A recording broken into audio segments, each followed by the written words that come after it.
My name is Tehuti Maat and I'm a lifestyle transformation consultant. That's the term I coined for what I do.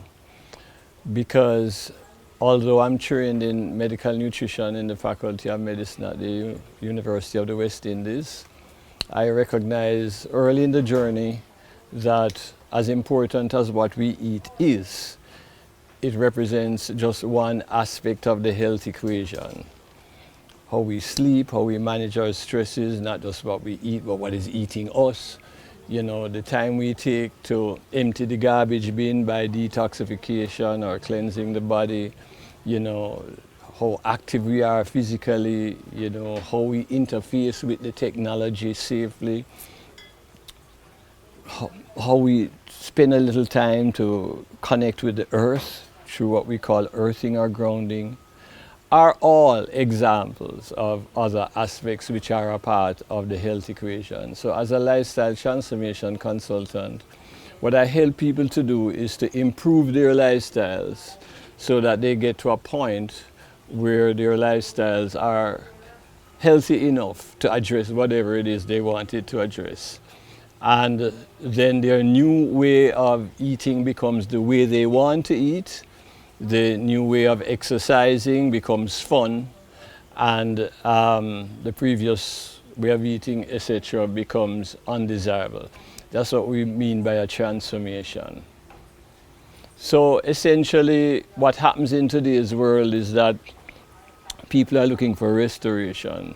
Restoration in the sense that you have a symptom of some problem, so you go to the doctor or what have you, and the doctor gives you something to get rid of the symptom. You're restored, you know. But really, the true healing is a transformation, because in dealing with the restoration, you don't get to the root of the problem necessarily, you know. And in fact, when you don't deal with the root of the problem, then the problem, in essence, continues in the body. It may manifest more vigorously as soon as your respiratory period expires, or, you know, it may manifest into something much more serious in a different kind of way in your body.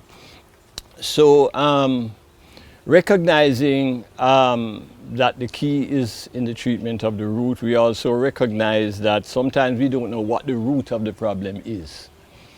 The difference between natural healing and conventional medicine, which is doing a whole variety of tests to see what's your blood sugar like, what's your blood pressure like, etc. Let me give you a medication for blood sugar, a medication for blood pressure, etc. Everything is compartmentalized.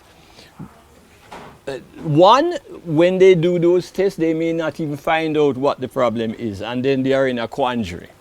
Okay? With natural healing, on the other hand, what you do, you recognize first and foremost that it's the body that heals itself and not the practitioner in front of you.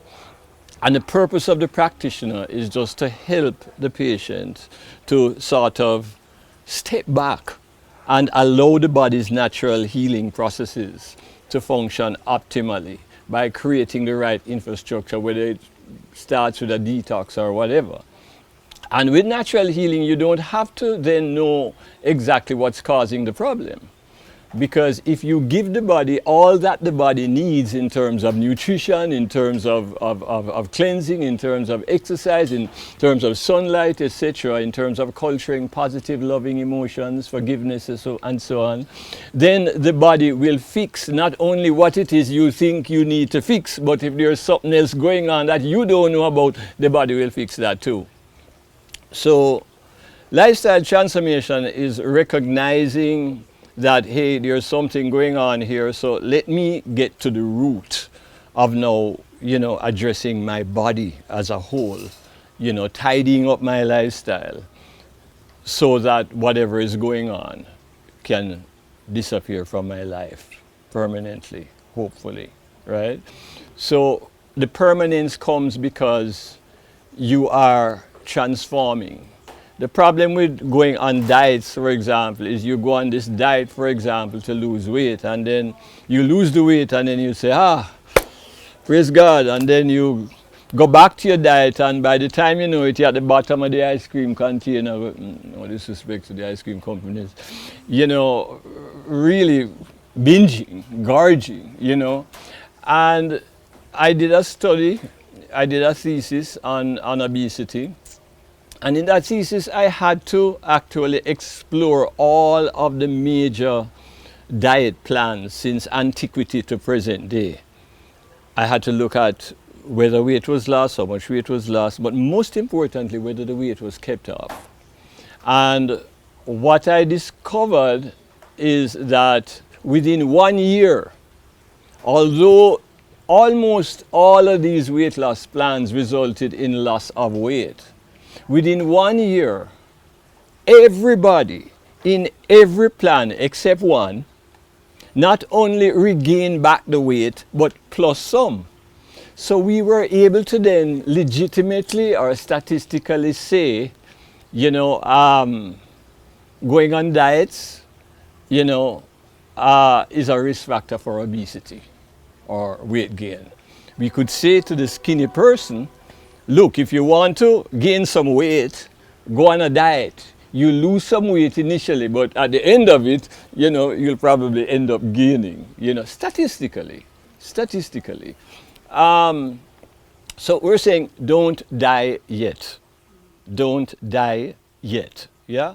So essentially, the group that was the exception to the rule, which were called the successful losers, were a group who fell in love with the new way of eating and the new way of exercising, you know, and they could hardly wait to get up to exercise in the morning, you know, and, you know, their whole lifestyle shifted towards the enjoyment of the process. And the thought of going back to eating in the exact way that they ate before was distasteful, okay?